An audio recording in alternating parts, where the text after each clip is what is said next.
Today, as Alicia had already indicated, this is the second Sunday of Advent. The theme today is Live in Peace, so I think you know what our Advent theme is for today. It would be peace. This one was a challenge for me. Peace and me aren't always friends. If it would have been the Advent week of stress, I gotcha. I totally gotcha. Or anxiety or busyness, I would have been a whole lot more prepared. But for peace, this one, it took a lot of prayer, a lot of preparation, and just a lot of hope, as we heard was our Advent theme last week. I came to church last week and I still did not have my hook for my message. So I was a little more than stressed, but I came in faith and I heard some things in the service, had a great conversation with my son as I was driving him back to campus last Sunday. And I was like, thank you, God, there it is. So peace. Again, it was a little bit of a stretch for me. And again, it's this, during this time of Advent, this time of waiting, this time of expectation and preparation, waiting doesn't really give us much peace, does it? And I don't know about you guys last night, watching that game, waiting for the real Buckeyes to show up was not very conducive towards my peace. And I was hoping it was going to be one of those blowout games so I could go to sleep and get a good night's rest before this morning, but no. But luckily our Buckeyes did show up. They came out and they played, and they did win our Big Ten championship. Woohoo! It's just afterwards I was a little bit keyed up still, so it was, yeah. So I apologize. I get a little bit fast, a little bit slap happy when I'm tired, so bear with me. I know some people might slow down, but I'm kind of, I don't know, I'm here. Okay. But anyway, so it's this time of preparation, this time of waiting. Waiting is not easy. Even if you know what you're waiting for, it's not easy. It's really not easy if you don't know exactly what you're waiting for. So with Advent, we have this time that we know that Christ is coming and we're waiting. And we have scriptures that kind of dance around the two visits from Christ that we are waiting for. His first Advent, which would be the birth story, and we have the second Advent, his second coming. And I know oftentimes we're a little bit more at peace when the scriptures revolve around the birth story, because that has happened. We know how it ends.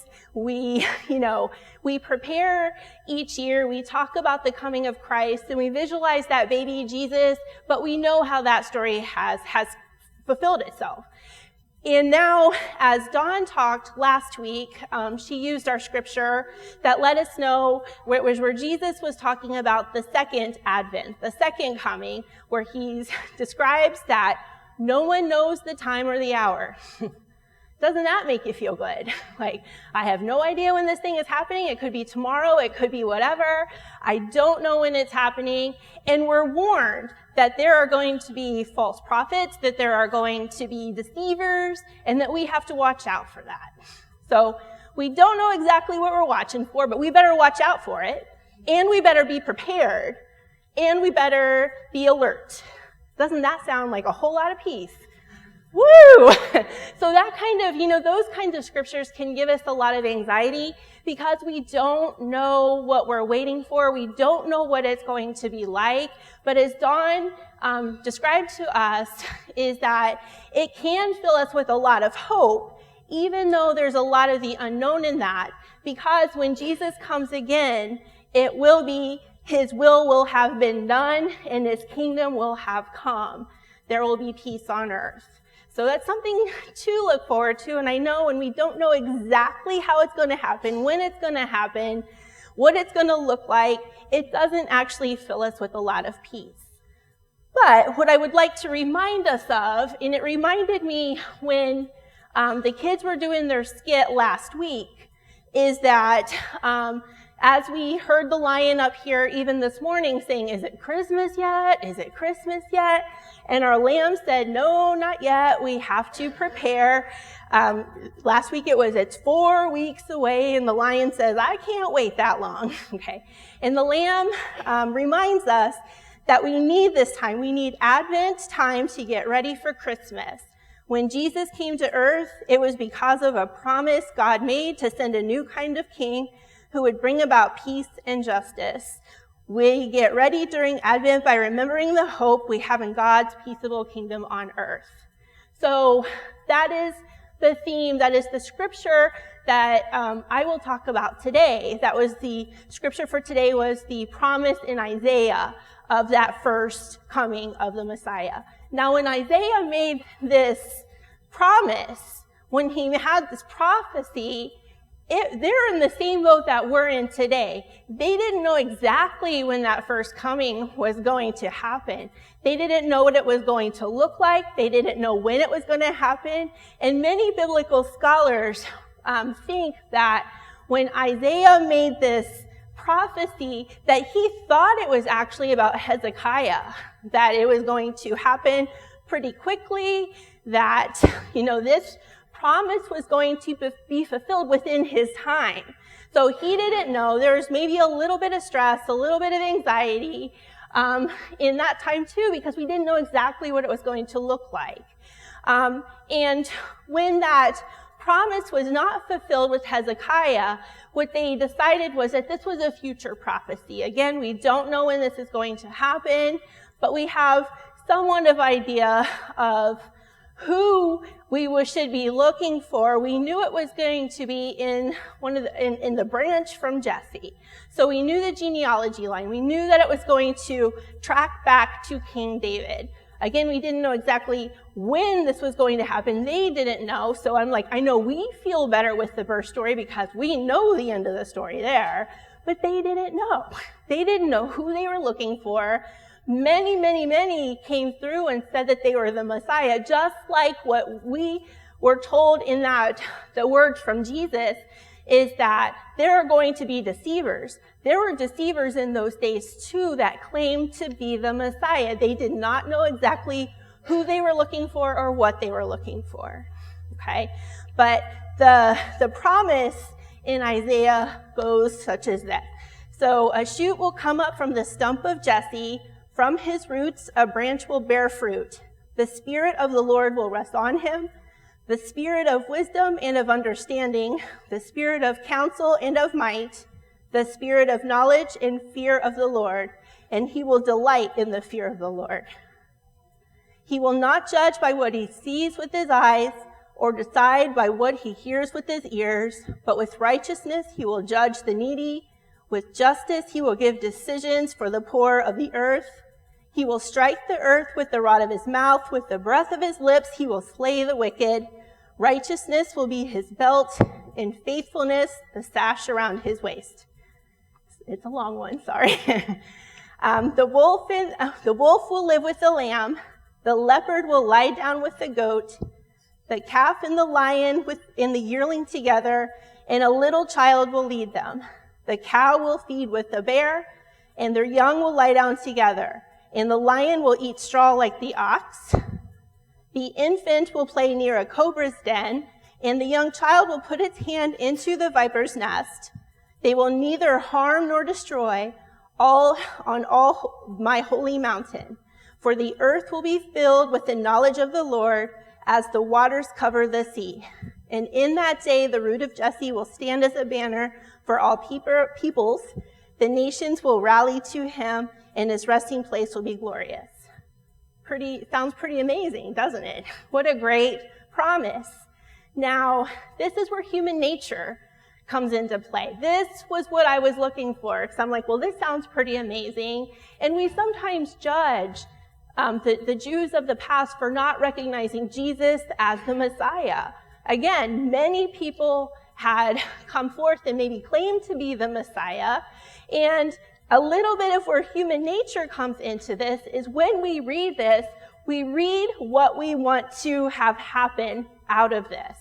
They were being very oppressed by the Roman rule, And what they were looking for, wouldn't this, there's all these wonderful things that says the Spirit of the Lord will rest on him, the Spirit of wisdom and understanding. That doesn't get them out of Roman oppression, does it? I mean, that sounds wonderful. That sounds like the kind of ruler that I want to have. But the kind of thing that is going to free me from Roman oppression, it's not all this. He will not judge by what he sees with his eyes and all of that. But what do you think they were really thinking about when they were reading this, looking for that release from oppression? He will strike the earth with the rod of his mouth, and with the breath of his lips, he will slay the wicked. That releases me from oppression. So when I think that the Messiah is coming, they were thinking that there is going to be this great warrior, this great leader that was going to release them from oppression. That's just one little piece of what this says, okay? It's not even the bulk saying that he will, strike down with his rod. That's just such a little bit of it. The rest of it is about social justice. The rest of it is about caring for the marginalized. This one little thing, it's human nature to read into something what we want to see. And that's what they were looking for. So when Jesus came, even though he came and he paid attention to the needy, he paid attention to the poor, he lived with the marginalized, he dined with folks that most of the good society would not have spent any time with. That's what that says to us, because we know the end of the story. We know who Jesus is. We're here because we have a relationship with Jesus, most likely, and that's the Jesus that we know. The one that came here to show us how to be, to show us what he expected from his disciples, to show us what to do. Okay? So we know the end of the story. We're comfortable with that. We recognize Jesus in this. But what the folks of the day really wanted was freedom from oppression. So let's look again at human nature. Let's say, let's look at this. And one other thing, kind of aspect that hit me that I've never thought about before, there's a couple aspects of human nature here that really hit me this week, was what they were looking for was someone to come and do it for them. Someone was going to come and release them from the oppression of the Roman government. Okay? Is it human nature to really want to work hard at something and fail and try and try and try? Is that what we want when somebody is willing to do it for us? Human nature says, I really wish someone would just come and take care of this problem for me. I mean, that's just human. That's just what we want. I used to have to fight my boys because Madison was able to get the boys to do whatever she wanted when she was little. Like, she would try to do something and cry because she couldn't do it, and the boys would try to do it for her. And I'm like, stop. You have to stop doing things for her, because if you keep doing things for her, she's never going to learn, she's never going to grow, and she'll always be dependent upon you. Is that the kind of relationship that Jesus wanted to have with his people? To have a bunch of people that only looked to him and depended upon him because he would do stuff for us? That's not what he wants. That's not the kind of relationship Jesus wants to have with us. He wants to embolden us. He wants to empower us.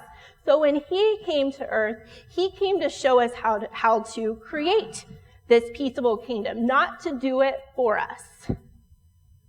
Now, the other piece of human nature, let's say Jesus did come and he wiped out the Roman oppression. We have this cosmic peace as described in this scripture here, where basically, all is perfect in the world. Human nature tells us we would be suspicious, right? Would we even know what to do with this kind of peace? If someone just came in and plopped this situation on us, we don't know what to do in this kind of a peace. We have no idea how to survive it. And there's lots of movies that kind of speak to this. The Stepford Wives, right? It was this perfect society. But people, like, when things are this perfect, what do you start looking for? The flaws, the cracks. Like, what's really behind this? There's something else going on here. You get really, really, really suspicious if there's this kind of perfect peace. What do we always say? If it's too good to be true, it is. I mean, we don't trust this. And so our God knows us well enough that if he were to send in someone, if he were to give us Jesus, and Jesus came in and created this perfect world of cosmic peace, he knows us well enough to know that we wouldn't know what to do with it. We wouldn't know how to do it. And this is where a conversation with my son helped me think of this, is that he, for college, is reading Candide by Voltaire. So Voltaire goes to Dorado, this perfect utopia, and he's bored and wants to leave. So if we create this perfect condition, we're either bored by it, or we'll bring in another movie here. Did anybody ever see the movie The Matrix? Now I bring in Voltaire and I see lots of, let's look at The Matrix. And if you remember that movie, The Matrix, if you haven't seen it, it's basically dystopia. The machines have taken over. People are basically batteries to fuel the needs of the machine, the energy needs. But so to give our minds something to think about, they plugged us into this world called the Matrix. And in the movie, they said that the original plan was that they gave us this perfect utopia, and we crashed the system because we didn't know what to do with it. So again, we have this God that knows us well enough that this isn't something that we could live in if we didn't have a peace in creating it. So what happens if we think about this, and I'm going to take you back to Amy's crazy last sermon where we talked about mustard seed faith 101, okay? Does God just drop this huge mustard tree in the middle of a space and say, okay, this is all transformed, this is a great thing, I've dropped this in, you can grow, you can eat off of me, you can live here, la la la. Does he just drop this big old tree straight into this terrain? No. What does he give us? The mustard seed. And what happens is as that mustard seed grows and changes, it changes the environment, it creates this place where animals can get into the shade, where animals can eat the leaves. And I know I talked about poop the last time, but when animals are there, they defecate, they fertilize this earth, and what was a earth that nothing could grow in, that nothing could thrive in, by having this mustard tree there, it transformed the environment, and it became a kind of a view of what the kingdom would look like. It's a kingdom builder.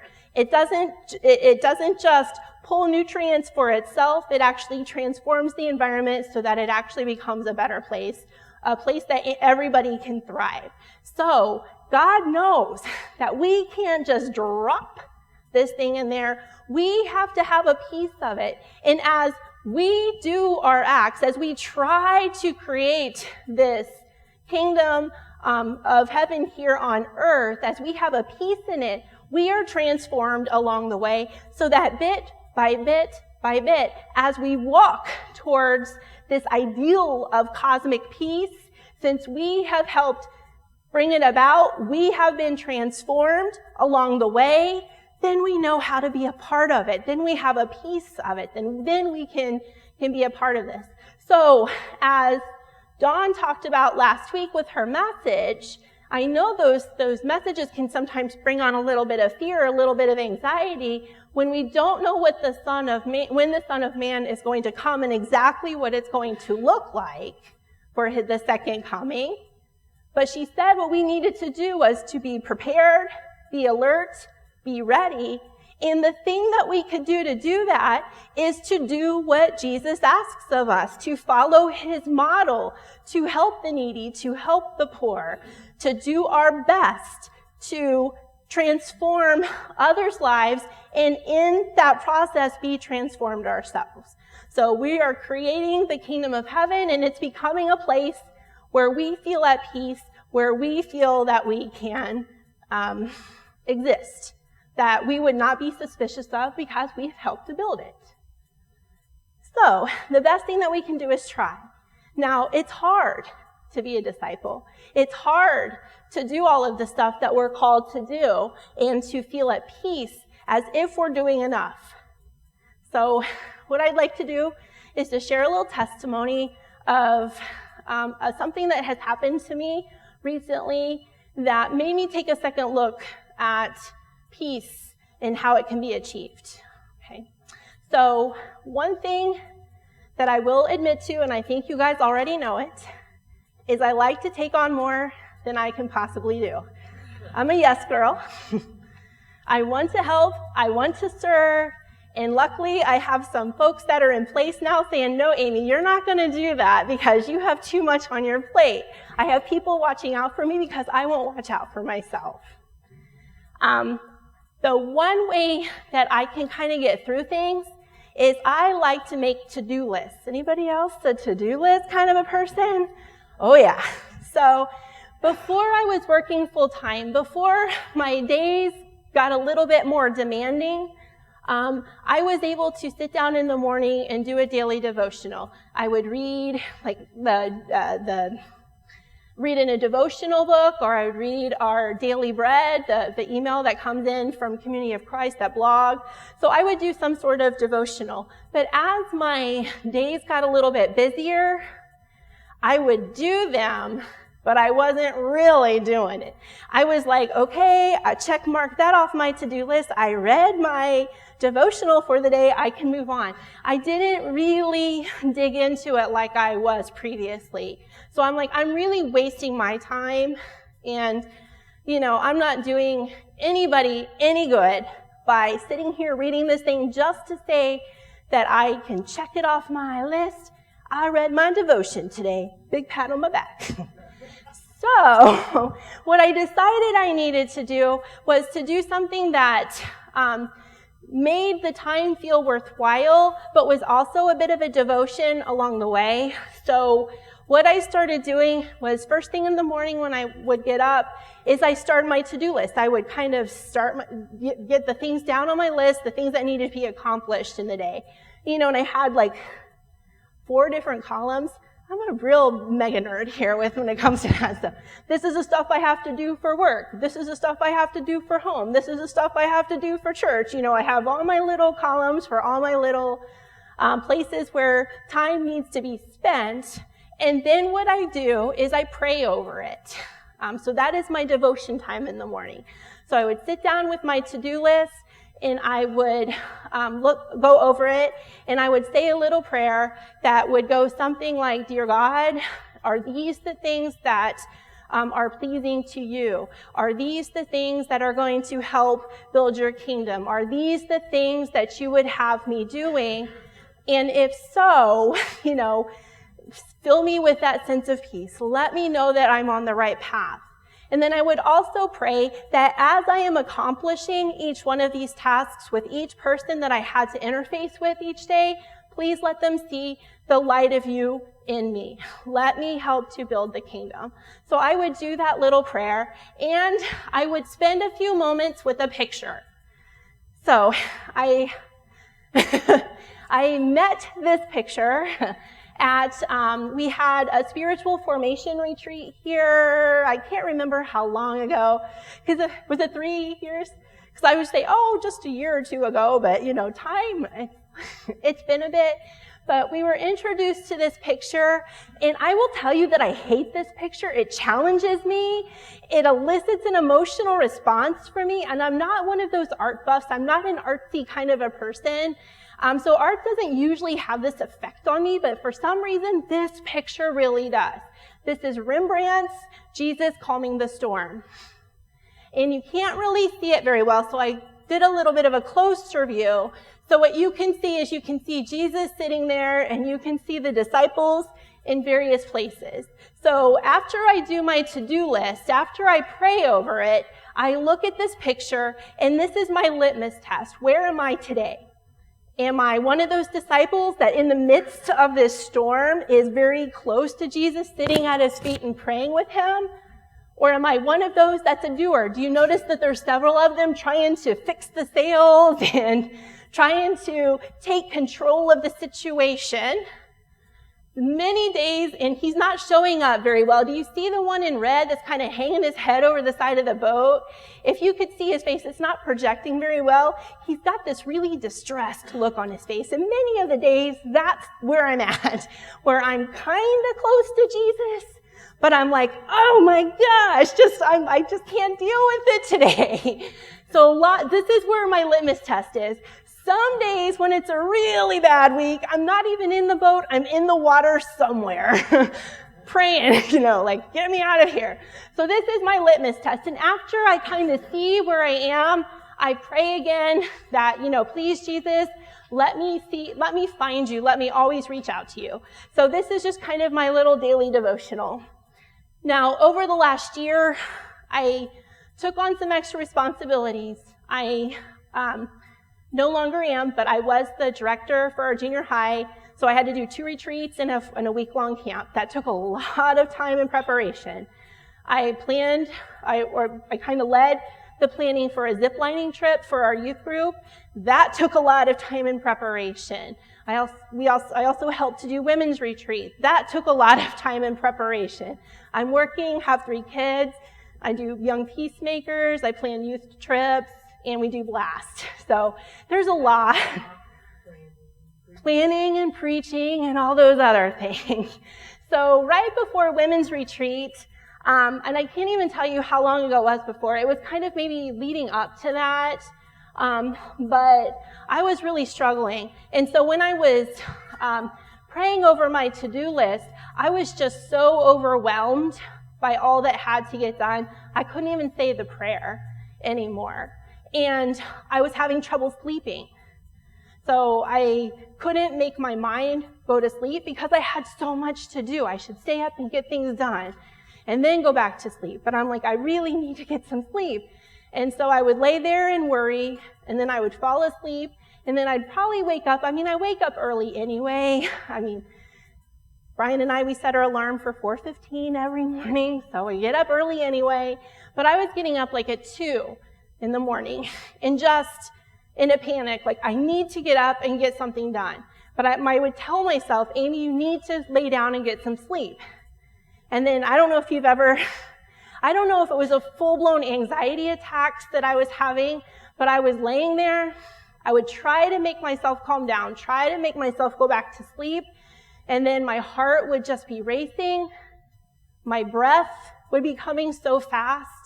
And then I don't know, it's like my muscles would feel like they were shaking at first, like all my muscles at once. And then it was like they were clenched and burning. My breathing muscles got to the point where it just felt like there was a weight on my chest and I couldn't breathe. My lips would go numb, my fingers would go numb. And then I would just try to tell myself, calm down, I'll get up and I'll get some work done. Let me calm down. And that would calm me down for a little bit. And I would get up and get some work done.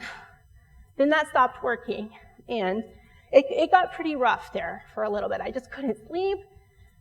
When I did sleep, it wasn't restful. I was working in my sleep. I was trying to take care of stuff in my sleep. And there was one morning I woke up, and I couldn't get myself calmed down. My chest was just like, the pain was incredible. It was shooting down my arms, and I'm like, oh my gosh, I'm starting to look up the signs and symptoms of a heart attack. I'm like, I think I am killing myself with stress. I'm going to have a heart attack. And I thought of my picture and I yelled out, Jesus, I'm drowning. I can't breathe. Help me. And it was a Wednesday evening service. Or there was maybe it was the morning of, or anyway, there was a Wednesday evening service that Ken McCleary pulled me aside. And he's like, Amy, it's been laid upon me that when you're at women's retreat, early Saturday morning, you need to take a walk down the street into the Grove, and you are going to receive a message. I'm like, God's never talked to me like that before. I'm like, that's kind of like, then I'm like, oh gosh, I'm stressed about that. Like, is he going to tell me? Like, what is he going to tell me? I'm like, oh my gosh, I'm stressing out. And then I had found out that somebody that was supposed to be there, my friend Sarah, was going to come and do morning stretches and yoga, and she wasn't going to be able to make it because she is just a free spirit, a fun girl. She had been telling me for a while about her beach trip, and then how excited she was to come to women's retreat, and how excited she was for this beach trip. And then we finally put it together. They were the same weekend, so she was on her beach trip instead. So then I'm like, well, I'll do it. I'll do the morning stretches. So that was, I was stressed out about that. Kenny told me I had to get up in the morning and walk down this road, but I have to do morning stretches in the morning. How am I going to fit it all in? I was like being a real obstinate beast, we will say. I was not happy about that message, and I had to wait. Like, what is this about? Advent, waiting. It's not easy. It creates stress sometimes. So, anyway, the women's retreat came, and I got off early because I can't sleep, and then that always stresses me out when I get up early at camp because I have nowhere to go. If I stay in the cabin, I'll disturb people. If I go to the lodge, I'll disturb people that are sleeping there. I have no place to go. So I'm like, fine, I'll go walk down the road. And so I walked down the road, stood there, nothing came, and I was like, well, goodness. All that waiting, all that anticipation, and nothing came. And then I got the sense just to go back to back to the cabin. I laid down, and this is where it got a little strange for me. I actually went back to sleep. Once I'm up, I am up. I do not go back to sleep. It's really hard for me to take naps. I just don't do them very often. I just can't. I'm not a napper. So I fell back to sleep, and it was the most refreshing sleep that I have ever had. And when I woke up, I was A, surprised that I went back to sleep, but B, the other piece was all of the anxiety was gone. I was just filled with a sense of peace, and I knew that what I was doing was enough, and I didn't have to keep working so hard, that I am a child of God, I am worthy, I am loved, I am enough. I don't have to keep trying to be good enough. He's already told me I'm good enough. And I still feel that sense of peace. I'm not having the trouble sleeping like I was. I'm telling you, I was ready. I'm very proud. At my age, I don't have to take any meds. And I'm like, I want to be med-free for as long as I can possibly be. I was thinking I was going to have to get on some anxiety meds, get on some blood pressure control or something to get myself under control. But what I did was I called out to Christ. I asked him for help. I let him know that I was struggling, that I'm not perfect, that I'm doing my best, and that's all that he calls for us to do. And that's the words of the Son of Man is coming, be prepared, be alert. All we have to do is keep trying to do our best. He doesn't have you have to meet this threshold to be good enough. You don't have to meet any sort of threshold. You just have to follow his example, do the best that you can. What you are doing is enough. You are loved, you are worthy, you are a child of God. So what I would like to close with is, when I was reading the chapter for our Sunday school class, at the end of our chapter 2 that we were talking about earlier today, it says that God is at work in the midst of uncertainty because God lives in the ambiguities. That's how a mysterious God operates, just beyond the reach of our senses, but fully approachable through our faith. So we don't have to be perfect. We don't have to go above and beyond. All that we need to do, and what my prayer for you is in this season where sometimes the pressures of making that perfect Christmas are unbearable. Sometimes the pressures that we put upon ourselves to be better disciples, those things that we have to strive for to be a better person, sometimes it can feel like so much. So what my prayer for you is if at any time that you feel overwhelmed, call out, "Dear Jesus, I'm drowning. Help me." And I know that he will answer that prayer. Peace be with you.